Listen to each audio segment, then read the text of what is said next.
Morning friend, দেখো গ্ল্যাডুলাসের bulb থেকে সব গাছগুলো বেরিয়ে গেছে।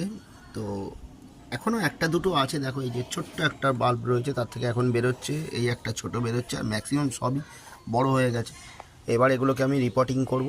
তো রিপোর্টিং করার জন্য আমি অনেক কষ্ট করে বড় এক বস্তা গোবর সার জোগাড় করেছি, কম্পোস্ট আছে 10 কেজি, আর গার্ডেন সয়েল দিয়ে আর বালি দিয়ে, এই যে বালি রয়েছে এই বালি দিয়েও মিক্সড করে আমি রিপোর্টিং করব। তো এগুলো করব আমি 10 ইঞ্চি টবে, দেখা যাক কতটা কি হয়। তো এবছর খুব একটা ভালো কিছু হলো না, কারণ আমি অনেক পরে কোনো প্ল্যানিং ছাড়াই এগুলো করেছি। আগে এগুলো অনেক করতাম, তো এবছর হঠাৎ করে ইচ্ছা হলো, তাই কয়েকটা গাছ কিনে এনে বসালাম। তো চেষ্টা করছি আগামী বছর ঠিক করে করার জন্যে, আর অনেক কিছু করব, সেগুলো দেখাবো তোমাদের সঙ্গে শেয়ার করে।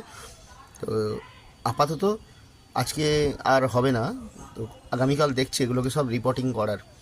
এই যে প্রত্যেকটা গাছ দেখো কি সুন্দর করে বেরিয়েছে, একদম সবুজ বালিতে রয়েছে। এবার আমি এগুলোকে একটা একটা করে তুলে 10 ইঞ্চির টবে রিপোর্টিং করব। আর এই এক একটা গাছ থেকে, একটা বাল্ব থেকে যে একটা কি দুটো গাছ হয়েছে, সেই একটা গাছের গোড়ায় আবার অনেকগুলো করে বাল্ব তৈরি হবে, যেটা দিয়ে আমি আগামী বছর আবার আমি করব।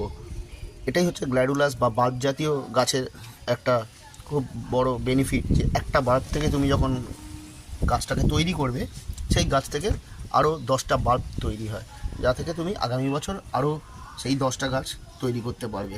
তাই একবার এই বাল্ব কিনে নিলে যখন সিজন শেষ হয়ে যাবে, এই বাল্বগুলোকে রেখে দিতে হয় আগামী বছরের জন্য, আর আগামী বছর আবার সেই বাল্ব থেকে নতুন গাছ করা যায়।